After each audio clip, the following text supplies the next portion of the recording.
প্রেম শিখাইয়া কোথায় লোকাইলা আল্লাহ আল্লাহ আল্লাহ আল্লাহ আল্লাহ আল্লাহ আল্লাহ আল্লাহ আল্লাহ আল্লাহ আল্লাহ আল্লাহ আল্লাহ আমি কখন যাব মদিনাতে কখন যাব মদিনাতে স্বপ্নে এসে বলো না তুমি প্রেম শিখাইয়া কোথায় লোকাইলা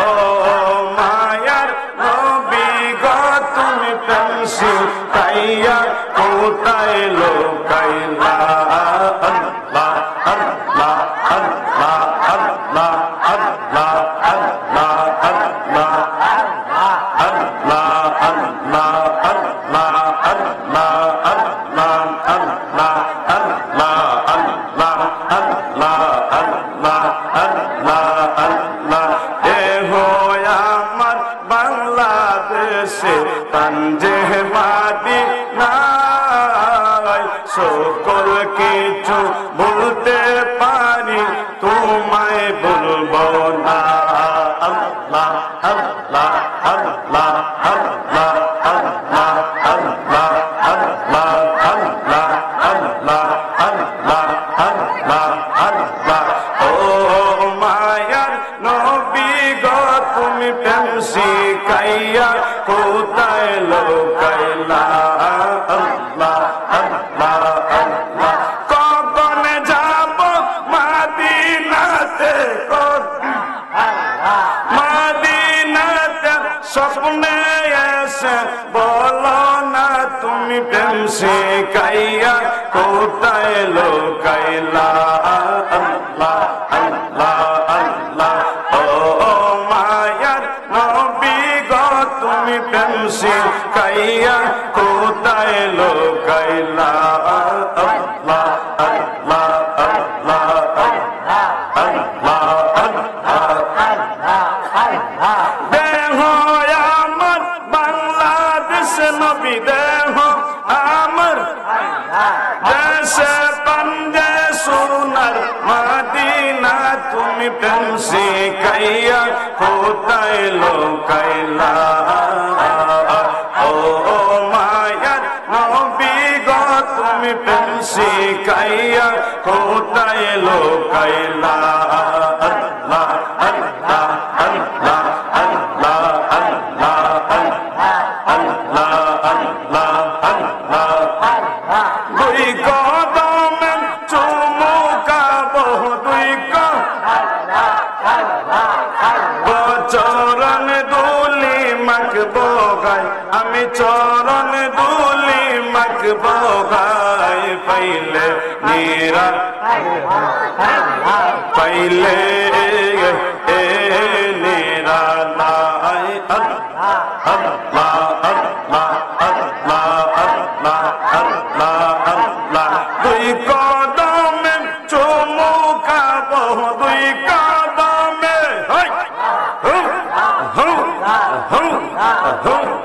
চরণ দুলি মাখবো গায় আমি চরণ দুলি মাখবো গায় পাইলে নিরা লাই গো নবী পাইলে নিরা লাই আল্লাহ আল্লাহ আল্লাহ আমার নবী বহু দূরে লোহিত সাগরের তীরে আল্লাহ মদিনারি সোনার ঘরে মদিনারি শুইয়া আছেন সর্বদাই পাইলে নিরা লাই গো নবী পাইলে নিরা লাই আল্লাহ আল্লাহ আল্লাহ আল্লাহ আল্লাহ আল্লাহ আল্লাহ আল্লাহ আল্লাহ আল্লাহ আল্লাহ আল্লাহ ইলাহা ইল্লাল্লাহ মুহাম্মাদুর রাসূলুল্লাহ সাল্লাল্লাহু তাআলা আলাইহি ওয়াসাল্লাম। মুহতারাম হাজিরিন, সুলতানপুরের গ্রামবাসী, মহল্লাবাসী, মা গো, তোমার পায়ে হাত রেখে সম্মান করে বলতেছি, আপনার সন্তানকে মাহফিলে পাঠিয়ে দেন, আপনার স্বামীকে মাহফিলে পাঠিয়ে দেন। এই সুন্দর বয়ান প্রতিদিন হয় কি হয় না? প্রতিদিন হবে না। ওই মাটিটা বড় দামি, ওই আওয়াজটা বড় দামি, ওই জায়গাটা বড় দামি। আমার রাসূলের প্রশংসা যেখানের মধ্যে করা হবে, আমার নবীর আজমতের উপর, শানের উপর যখন কথা হবে, ওই মাটি মানুষটাকে আল্লাহ রাব্বুল আলামিন রহমতের ফেরেশতার মাধ্যমে বেন্টন দিয়ে রাখেন। জুড়ে বলুন সুবহানাল্লাহ। আমার নবীর প্রশংসা বাবা আদম আলাইহিস সালাতু ওয়াস সালাম থেকে শুরু করে ঈসা আলাইহিস সালাতু ওয়াস সালাম পর্যন্ত দুনিয়ার বুকে রাসূলের স্লোগান দিয়েছেন। বলেন আল্লাহু আকবার। হাজির, আমি একটা উদাহরণ আপনাদেরকে বুঝাই। আপনাদের এখানের মধ্যে সর্বপ্রথম নাম যার হয়েছে প্রধান অতিথি মুফতি জুয়েল আহমদ আশিকি খাদেম বিশ্ব মঞ্জিল, ওই নামটা উপরে না নিচে? প্রধান অতিথির নামটা উপরে না নিচে? আমার সময় অত্যন্ত স্বল্প দিয়েছে, আমাকে সবাই চিনেন, কারণ আমার কদর তেমন নাই। যদি গাড়ি দিতাম ট্যাপ ট্যাপ করে রিসিভ করলেন না, ঠিক না? আমি এমন সম্মান চাইও না যদি খুদায় সম্মান না দেয়। আমি বলতেছিলাম, ওই নামটা যদি সবার উপরে হয়, ও দুনিয়ার মানুষ, তাকে কোন আপনি পিছনে দিবেন? আপনাদের মুসল্লির কাছে আমার প্রশ্ন, আল্লাহ সুন্দর একটা ঘোষণা দিয়েছেন, আমাদের সবচেয়ে পৃথিবীর বুকে আসছে আদম নবী, ঠিক না বেঠিক? উনি দুনিয়ার বুকে সবার আগে আসছে। আসার, দুনিয়া থেকে আসার অনেক কোটি কোটি বছর আগে উম্মতি মুহাম্মদী, নূরে মুহাম্মদী নূরকে আল্লাহ নিজে বানাইয়া তার বন্ধুকে সাথে রাইখা দিয়েছে। আল্লাহু আকবার। ও দুনিয়ার মানুষ, আমি আদমকে এই জন্য আগে পাঠিয়েছি, ঈসা নবীকে পাঠিয়েছি। আদম থেকে শুরু করে ঈসা রুহুল্লাহ পর্যন্ত আমার রিসালাত নবীর সম্মান আজমতের প্রশংসা করবে। আসিতেছেন যে নবী না আসলে আমি অনুভূতি পাইতাম না। চিৎকার দিয়ে বলা যাবে কি আল্লাহু আকবার। আমি আদমকে এই জন্য আগে পাঠিয়েছি, ঈসাকে সবার পরে পাঠিয়েছি, ঈসার পরে আমি একজনকে পাঠিয়েছি, যিনি হবেন মুহাম্মাদুর রাসূলুল্লাহ সাল্লাল্লাহু তাআলা আলাইহি ওয়াসাল্লাম। আল্লাহ রাব্বুল আলামিন ঈসা নবীর মাধ্যমে, আদমের মাধ্যমে 1,24,000 পয়গম্বরকে জানিয়ে দিয়েছেন, যাও তোমরা দুনিয়াতে সবার আগে। কিন্তু ইব্রাহিম, কিন্তু মুসা, সবাইকে একটা জিনিস বলতে হবে, যেন তোমাদের সকলের পরে এমন একজন নবী আসবে যার কিতাবের রেফারেন্সের পরে আর কোনো দলিল লাগবে না। যে কিতাবের শুরুতে দেওয়া হবে যালিকাল কিতাবু লা রাইবা ফিহি, কোন সন্দেহ থাকবো না, ওই জিনিসটা তোমরা সকলেই প্রচার করো। সুবহানাল্লাহ। আল্লাহ রাব্বুল আলামিন সমস্ত নবীদেরকে পাঠিয়েছেন যেমনি ভাবে। আসর থেকে শুরু করে প্রধান অতিথির নামটা সকলের মুখে মুখে দুনিয়ার একটা উদাহরণ দিয়ে দিলাম।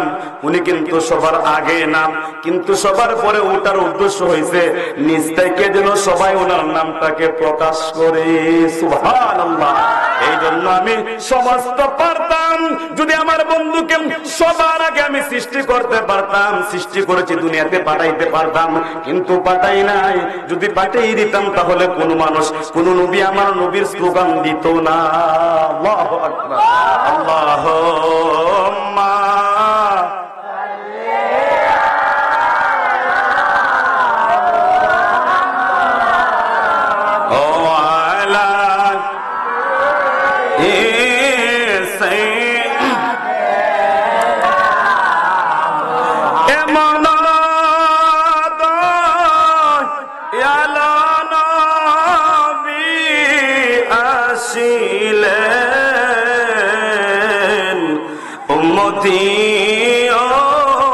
মতি বলে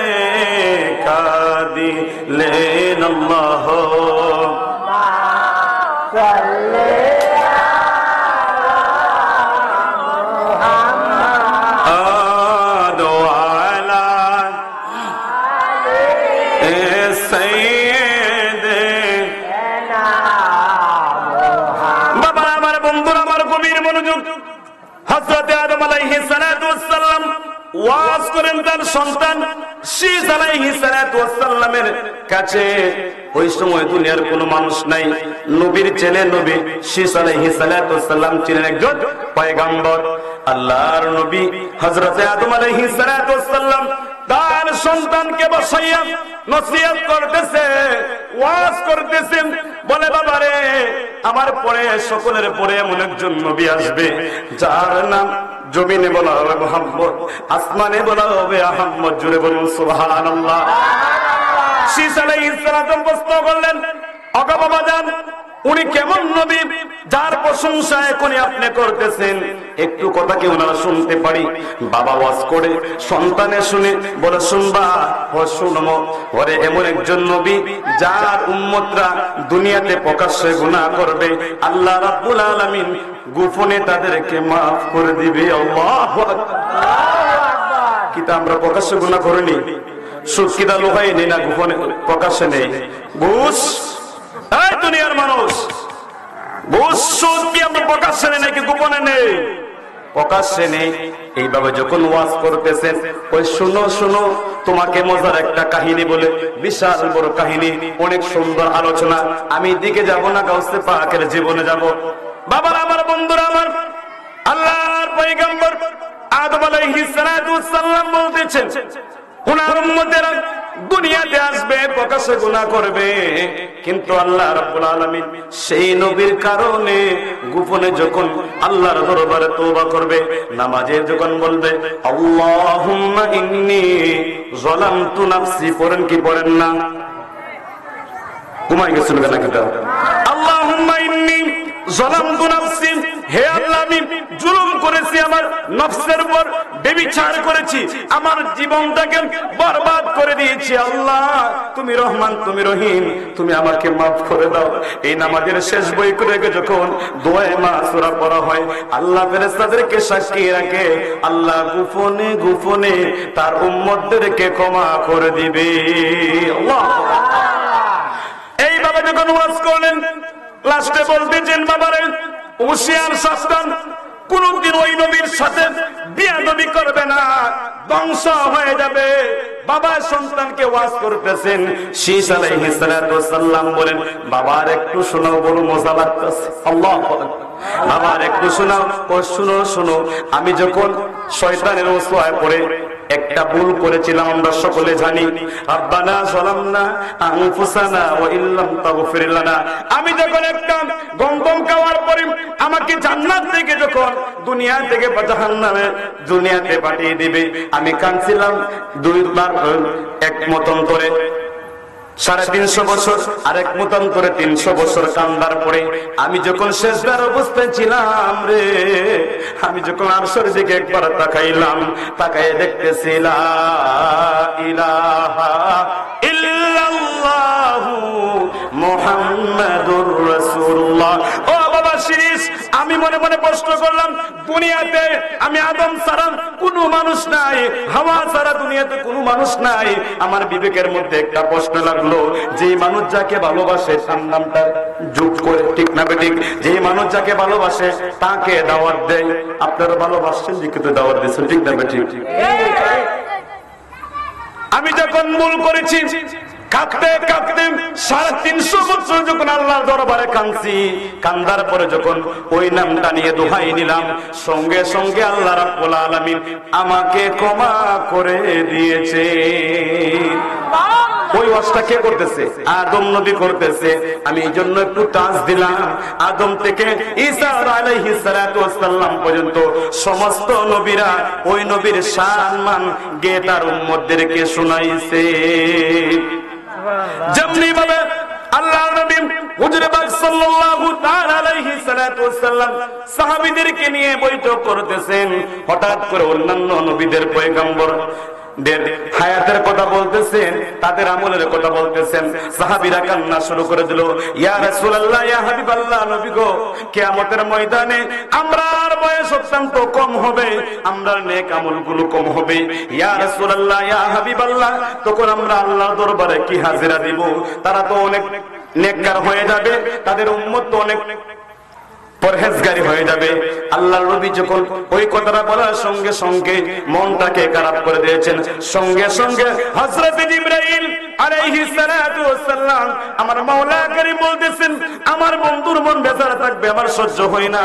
যাও যাও জিবরাইল, যাও আমার বন্ধুর কাছে মেসেজ নিয়ে যাও, ইন্না আনজালনাহু ফি লাইলাতিল কদর। আল্লাহু আকবার।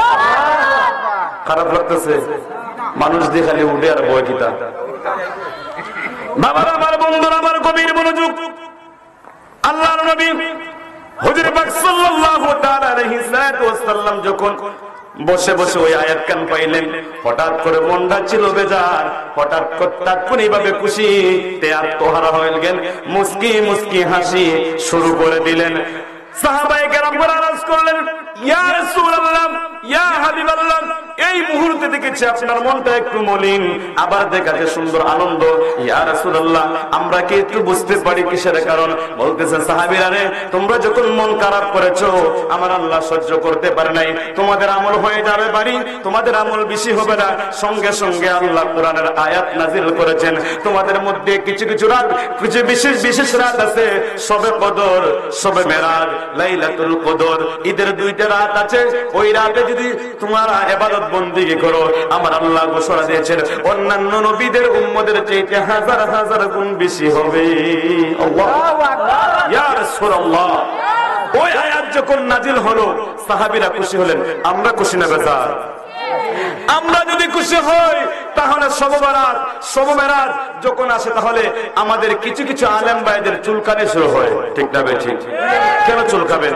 আল্লাহ রাসূল খুশি, আল্লাহ খুশি, জিবরাইল খুশি, নবীর সাহাবী খুশি ওই আয়াত পেয়ে, আর আমরা এলাকার খাট মোল্লা বলবে যা কুম্ভ হয়ে বই থাকে, তালা মাইরে বই গেট কয় বেদাত বেদাত। আল্লাহ রাব্বুল আলামিন এদেরকে বুঝার আমল করার তৌফিক দান করেন। আল্লাহুম্মা আমিন। আল্লাহুম্মা সাল্লি আলা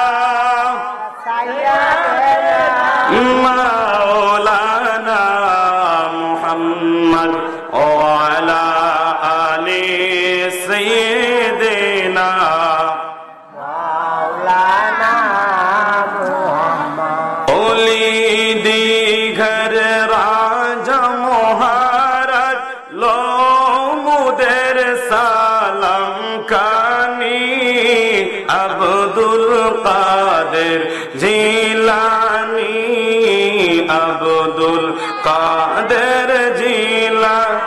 গাইমুনি গাইমুনি।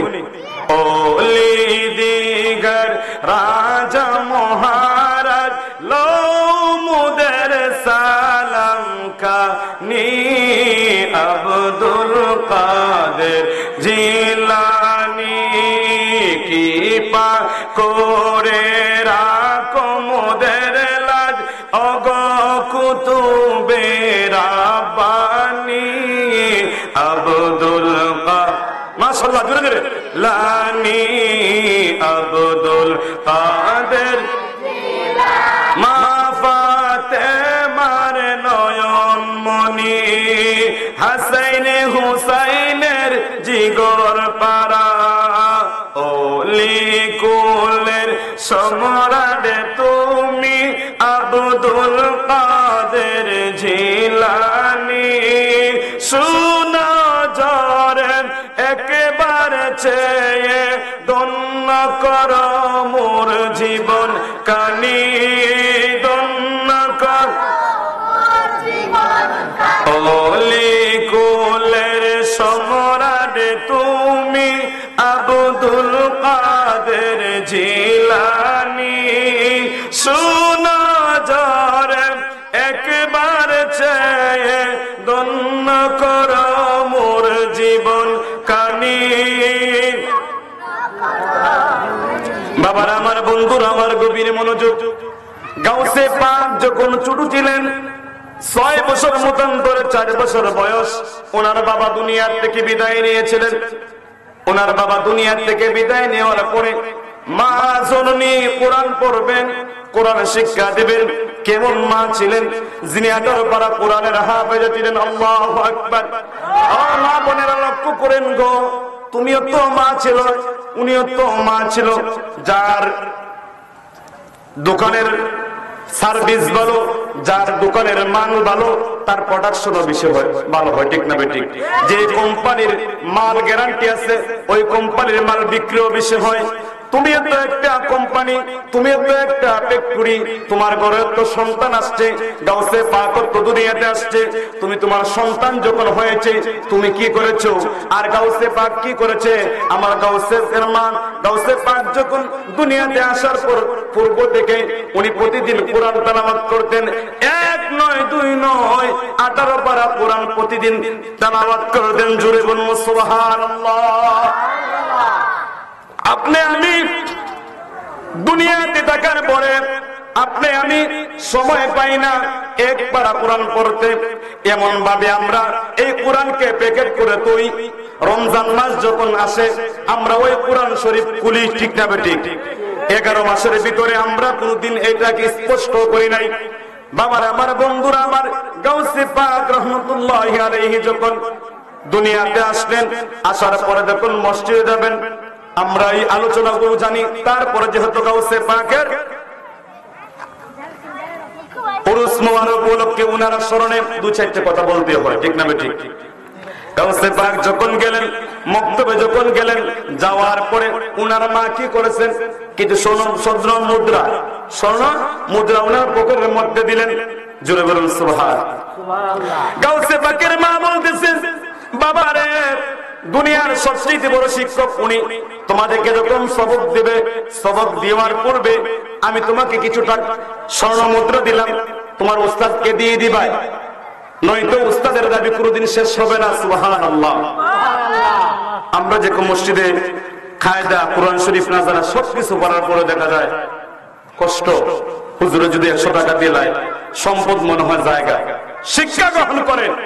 গাউসে পাকের মা ঘরের মধ্যে যা ছিল কিছু স্বর্ণ মুদ্রা হুজুরকে দেওয়ার জন্য বলেছেন, যাও হুজুরকে দিয়ে দিবাই। গাউসে পাকের মা কথা মতে গাউসে পাক আব্দুল কাদের জিলানী রাহমাতুল্লাহি আলাইহি ওনার উস্তাদকে দিলেন। উস্তাদে বলতেছেন, বাবা এগুলো কি?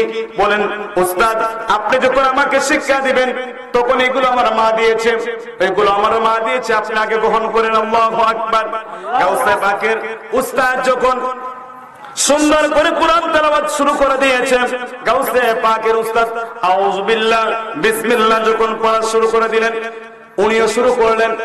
উনি পৃষ্ঠাগুলো উল্টাইতেছেন, উল্টাইতে 1 নয় 2 নয় উস্তাদ অবাক হয়ে গেল। ও দুনিয়ার মানুষেরা, উস্তাদ অবাক হয়ে গেল। এ কেমন ছাত্র? আমি শুধু আউযু বিল্লাহ পড়লাম, বিসমিল্লাহ বলে দিলাম, তারপরে সে তো থামতেছে না। একে একে পড়তে 18 পারা কোরআন যখন শেষ হলো তখন উনি শেষ করলেন। জোরে বলুন সুবহানাল্লাহ। উস্তাদ বলতেছেন, বাবা জীবনে অনেক ছাত্র পড়িয়েছি, অনেক ছাত্র দেখেছি তোমার মতন, এত ভালো ছাত্র, এত মেধাবী ছাত্র তোমার জীবনে ফার্স্ট। তুমি কি কোথায় কোরআন পড়েছো? বলেন, হুজুর আমি কোথায় কোরআন শরীফ পড়ি নাই, তবে আমি একজনের কাছে পড়েছি, যিনি হয়েছিল আমার মা। সুবহানাল্লাহ। তোমার মা তোমাকে কোরআন পড়িয়েছে? কতটুকু পড়িয়েছে? হুজুর আমি শুনেছি। কখন থেকে জানেন? আমার মায়ের স্তন যখন দুধ দিতেন, আমার মা একদিকের স্তনের দুধ দিতেন, 9 সিপারা কোরআন শরীফ তেলাওয়াত করে আরেক স্তরের দুধ দিতেন, 9 সিপারা তেলাওয়াত করে আমি শুনতে এগুলো সবকিছু মুখস্থ করে ফেলেছি। আপনার মেয়েকে, আপনার স্ত্রীকে, আপনার বোনকে একবার প্রশ্ন করেন, তোমার পেটে যখন সন্তান আসছে তুমি দৈনিক কয়বার কোরআন শরীফ পড়ছো? বলতে পারবেন? আমার আলোচনা তো শুনতেছেন সবাই। আপনি নিজেকে প্রশ্ন করেন, আমি কোরআন কয় পৃষ্ঠা তেলাওয়াত করেছি, আমি কোরআন কতটুকু পড়েছি? হাদিসে মুবারকের মধ্যে বলা হয়েছে, তুমি যদি ওই ঘরটাকে সুন্দর করে বানাও, কিন্তু ওই ঘরের মধ্যে কোরআন তেলাওয়াত করা হয় না, ওই ঘরের মধ্যে জিকির করা হয় না। মৃত্যু ব্যক্তি আর জীবিত ব্যক্তির মধ্যে হচ্ছে পার্থক্য। মৃত্যু যখন মানুষ করে তখন তার দেহ টিকি থাকে, তার প্রাণটা তার কাছ থেকে চলে যায়, ঠিক না বেঠিক? তার দেহ থাকে, প্রাণ চলে যায়, ওই বডির কোনো মূল্য থাকে না। আপনার ঘরটাকে আপনি সুন্দর করে সাজাবেন, যেই ঘরের মধ্যে জিকির হয় না, যেই ঘরের মধ্যে কোরআন তেলাওয়াত করা না। হাদিস শরীফের মধ্যে বলা হয়েছে যেই ঘরটার মধ্যে কোরআন তেলাওয়াত করা হয়, জিকির আজকার করা হয়, ওই ঘরটা হয়েছে জীবিত। আর যেই ঘরের মধ্যে কোরআন তেলাওয়াত করা হয় না, ওই ঘরটা টাইলস দিয়ে সুন্দর করতে পারেন, টিভি বিসিবি রেখে সুন্দর করতে পারবেন, কিন্তু ওই ঘরটা মৃত ঘোষণা করা হয় যেই ঘরের মধ্যে জিকির এবং কোরআন তেলাওয়াত করা হয় না। বুঝতে পারছেন? খারাপ লাগতেছে? যেই ঘরের মধ্যে কোরআন তেলাওয়াত হয় না, ওই ঘরটা হয়েছে মৃত ঘর। আর যেই ঘরের মধ্যে কোরআন তেলাওয়াত করা হয়, ওই ঘরটা হয়েছে জীবিত ঘর। এই জন্য গৌসে পাক রহমাতুল্লাহি আলাইহি বলেন, আমার মা এক নয় দুই নয় 18 বার কোরআন তেলাওয়াত করে যখন আমাকে বুকের স্তনের দুধ খাওয়াইতেন, আমি ওইগুলো দুধ শুনতে শুনতে শুনতে শুনতে আমার মুখস্থ হয়েছে তাদের বেন আর আমাদের বেন এক জাতি। আমরা এখন পৃথিবীর মধ্যে অনেক কিছু বিশ্বাস করি, 6 মাসে কোরআনের হাফেজ হয়, পাই কি পাই না? সকলে কি কথা বলেন না কেন? আমরা পাই কি পাই না? 1 বছরে কোরআনের হাফেজ যদি হইতে পারে, সেটা যদি আমরা বিশ্বাস করতে পারি, তাহলে অলিকুলের সম্রাট যিনি মাতৃগর্ভে অলি ছিলেন, যিনি রুহু জগতে নবীদের সঙ্গে উঠা বসা করেছেন, উনি কেন মায়ের পেটে পারবে না? পারবে কি পারবে না? ওইটা বিশ্বাস করতে গেলে আমার আপনার চুলকানি শুরু হয়। আল্লাহর ওলির দরবারে গেলে মাজারওয়ালাদেরকে বাবা বললে আপনি আমার চুলকানি শুরু হয়, রিস্কাওয়ালার বাবা বললে কি চুলকানি শুরু হয় না? কথা বলেন ঠিক কিনা? আমরা যখন শাহজালাল, শাহপরান, নাসিরউদ্দিন সিফাতওয়ালাকে বাবা বলে সম্বোধন করা হয়, আমরা নাকি আমরা মাকে বিবাহ হতে নাই? নাউজুবিল্লাহ বলবেন না? আমি প্রশ্ন করি, ওইখানে যখন একটা মাসুম বাচ্চা থাকে যার বিয়ার বয়স হয় নাই, আমরা যখন মসজিদে পড়াই, আমরা যখন মাদ্রাসায় পড়াই, ওই ছেলেটাকে সম্মান দিয়ে আমরা বলি বাবা একটু সরো, তাহলে তার কি বিয়ার বয়স হয়ে গেছে? ওই সম্মান তার আমি বাবা বলে যদি আমার মা বিবাহ হয় নাই, তেমনি ভাবে আল্লাহর ওলিদেরকে বাবা বললে আমার মার বিবাহ হয় না। কথা বলেন ঠিক না? এই সমস্ত ক্ষেত্রে আরেকটা আমরা দেখলাম, একজন লোকে প্রশ্ন করলো যে গাউসে পাক, গাউসের তো বড়, আজমত তো বড় বড়, অনেক বড়, বড়দের বড়, আজম অনেক বড়, গাউসে আজম ওনাকে বলা যাবে না। জোরে বলুন নাউজুবিল্লাহ। কোন মানুষ গাউস হইতে পারে না, আল্লাহর নামের সাথে শিরিক হয়ে গেছে। কথাগুলো খালি ওয়াজ করলে হবে না, কিছু শিক্ষা নিতে হবে। প্রশ্নগুলো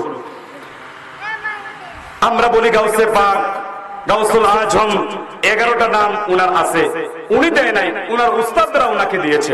খারাপ লাগতেছে? আচ্ছা, আমরা যখন আবু বকর সিদ্দিক রাদিয়াল্লাহু তাআলা আনহু উনাকে বলি আবু বকর সিদ্দিক, আবু বকর সিদ্দিক আমরা বলি না? হ্যাঁ, আবু বকর সিদ্দিক উনাকে আমরা বলি। শুধু সিদ্দিক নয়, উনাকে সিদ্দিকে আকবর বলা হয়। আমার মাইকের আওয়াজ যেখানে যেতেছে নোট করেন, সিদ্দিকে আকবর বলা হয়। আকবর মানে কি? বড়।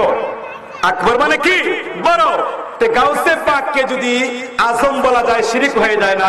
সর্বপ্রথম শিরিক করেছেন কে? যাকে আমরা বলছি সিদ্দিকে আকবর। তাহলে সিদ্দিকে আকবরের সাথে আকবর নামটা কেন লাগাইলেন? উসমান বিন নুরাইন, উসমান গুনি, গুনি হচ্ছে আল্লাহর নাম। উসমান বিন গুনি, ওমর বিন খাত্তাব, তার এই সমস্ত নামগুলো আমরা শিরিকের গন্ধ পাই নাই। ডেটটিকে মোল্লারা এখন এসে শিরিকের গন্ধ তো পায়, ঠিক না বে ঠিক? শিরিক তো করছে তোমার বাবারায়, শিরিক করেছে তোমার বাবারায়। আর আমরা যদি গাউসে পাককে গাউসুল আজম বলি, তোমরা শিরিকের গন্ধ তো খাও। আমরা আল্লাহর ওলিদেরকে বাবা বললে আমার মায়ের বিবাহ হয়ে যায় না। না না, এই মুখোশ সরান, চশমা সরাই আলোচনা করেন, চশমা সরাইয়া আলোচনা করেন, কিতাব দেখেন, কিতাব বাটেন, সবকিছু সমাধান হয়ে যাবে। আল্লাহ রাব্বুল আলামিন আপনি আমাদের সকলকে বুঝার এবং আমল করার তৌফিক দান করুন। সকলে আল্লাহুম্মা আমিন। বাবারা আমার, বন্ধুরা আমার, গভীর মনোযোগ। আপনি কি উনাকে দেখে খুশি না বেজা? সকলে খুশি। আমিও মাইক ছেড়ে দেব, বড় ভাই আসছে। আমার তো সকলে চিনেন, যদি কোনো সময় ডাক দেন তাহলে অবশ্যই আমি তারপর থেকে আলোচনা করব। এই জন্য আমরা বলেছিলাম গাউসে পাক এমন একজন আল্লাহর ওলি যিনি মায়ের গর্ভ থেকে উনি স্বীকৃত হয়েছেন। আচ্ছা আমরা দেখেন এগুলো আমরা যেমন ইলমে গায়েব, ইলমে দিন দিতে আমরা জানি না। আচ্ছা আমার মোবাইলটা এখানে আছে না?